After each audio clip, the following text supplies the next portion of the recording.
Alright, let's try a Simpson's rule question. So this one says, use Simpson's rule with three function values to approximate the integral from 1 through to 3 of the function dx equals x squared, over x squared plus 1. Now, that dx is kind of in a wonky spot. I don't ever like writing it as part of the fraction. I would always write this question as the integral from 1 to 3 of the fraction 1 over x squared plus 1, and then dx next to it. They're both the exact same thing, but it's just the right-hand way is the way that I prefer to write these questions. So, again, I'm going to start by drawing something that's just going to represent my function. So it doesn't matter what it looks like. Let's make it look like this. All right? Because again, it's just a thinking tool for me and you. We're going from 1 to 3. And it wants us to use three function values. That's 1, that's 2. So the third one obviously is going to be halfway between those two, and this is quite convenient because that corresponds to the point 2 on our x-axis. It's not always going to be like that easy. If we were to split this into to 4 function values, we'd have to put 1 here and 1 there, and those numbers wouldn't be 1, 2, 3. They'd be more complicated. So in this particular question, we just need to use those three function values. So those are the three things that we need to find first.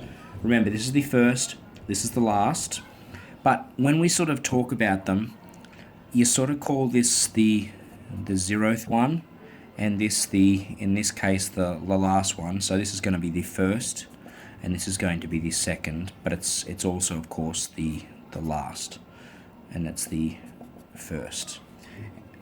This one obviously is going to be an odd, because it's the first function value if we start here at 0.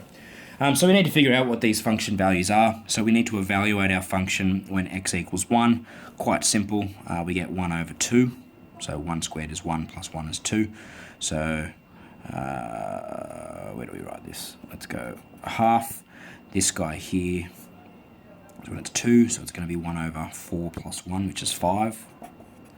And then the last one, which is going to be 1 over 3 squared, which is 9, plus 1, which is 10. Okay, so I've got all my values here. The formula that we're going to use for Simpson's rule is this bottom one here. So we simply say that the area is approximately h over 3, so h again being the width of each of these strips. In this case it's 1. Right, so we've got 1 over 3. We've got the first plus the last. The first is a half. The last is 1/10. Then, because this is an odd one and there are no evens, we don't need to worry about that 2 times the evens term. We simply need to worry about the odds. So we've got 4 lots of, and that middle one being 1/5. And now we need to evaluate this. So we get 1/3 outside of, we've got half plus 1/10 plus 4 lots of 1/5, typing that exactly as as we see it, and that comes down to 7 over 15. All right, so approximately 7 over 15.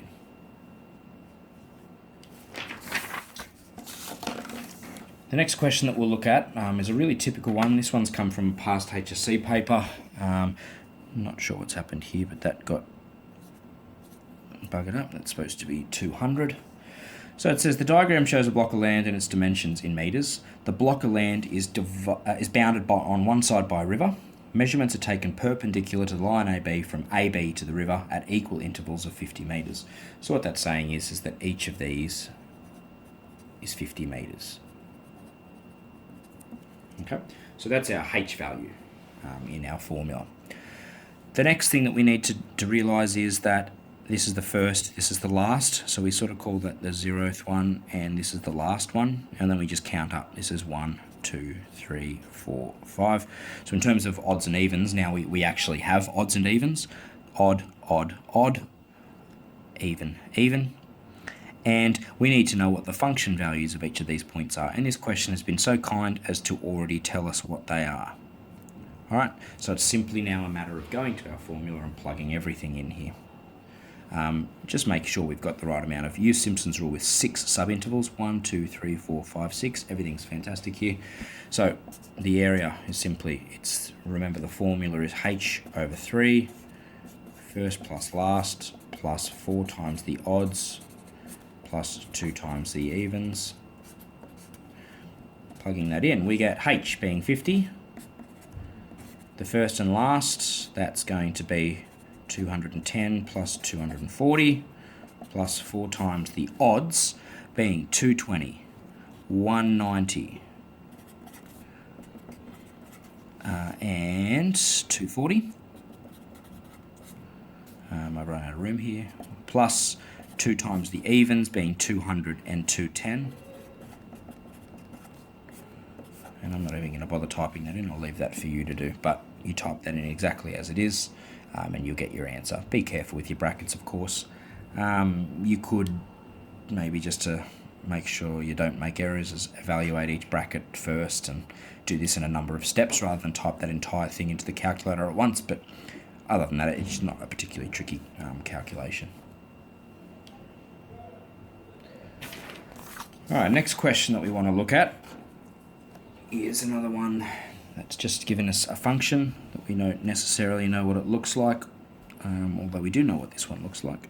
Or do we? No, we don't know what this one looks like. I was going to say it was a semicircle, but I would be wrong. So what we need to do is, again, the way I like to start these ones is draw myself some function of what this thing looks like. Again, it doesn't look like that. We're interested in what's happening between 3 and 5. We want to split this thing into 5 function values. Alright, so that's the first, that's the last. So 5 function values, 1, 2, we need 3 more in here. How many strips is that going to make? 1, 2, 3. It's going to make 4 strips. 1, 2, 3. So that's 5 function values, or 4 strips. And we need to know what each of these is going to be. So because they're divided evenly into strips, strips of equal width, we can do 5 take away 3 divided by 4, and each of these strips has a width of 1/2. So that's the first thing. So if they each have a width of 1/2, this is going to be 3.5, 4, 4.5, and 5. This is the first, this is the last, 1, 2, 3. So we've got odds and evens here as well, and we just need to decide what the function values at each of these points is. So when x equals 3, we get the square root of 3 squared minus 1, which is 2 root 2. My calculator does this for us because that's very clever. But if we wanted to just put it to a decimal, which is what we're going to do, we're going to round it to 2 decimal places, so we'll call that 2.83. So 2.83. When I put 3.5 in, be a little cheat here, 0.5, I get as a decimal 3.35. When I put 4 in, I get root 15, which is 3.87. When I put 4.5 in, I get 4.39. And when I put 5 in, I get 2 root 6, which is 4.90. Alright, so I have all of my bits and pieces that I need now, and it's simply a matter of applying my formula, which, recall, was h over 3. It is the first plus the last, plus 4 times the odds, plus 2 times the evens. So h being 1/2, we've got 1/2 over 3. First and last is 2.83 plus 4.90. The odds, which are this one and the third one, is 3.35 and 4.39. And again, I've run out of room. 2 times the evens, which is simply this guy at 4, which is 3.87. And again, I'm going to save that activity for you to get the answer, because again, that's just basic typing in. Okay, so that's Simpson's rule pretty much.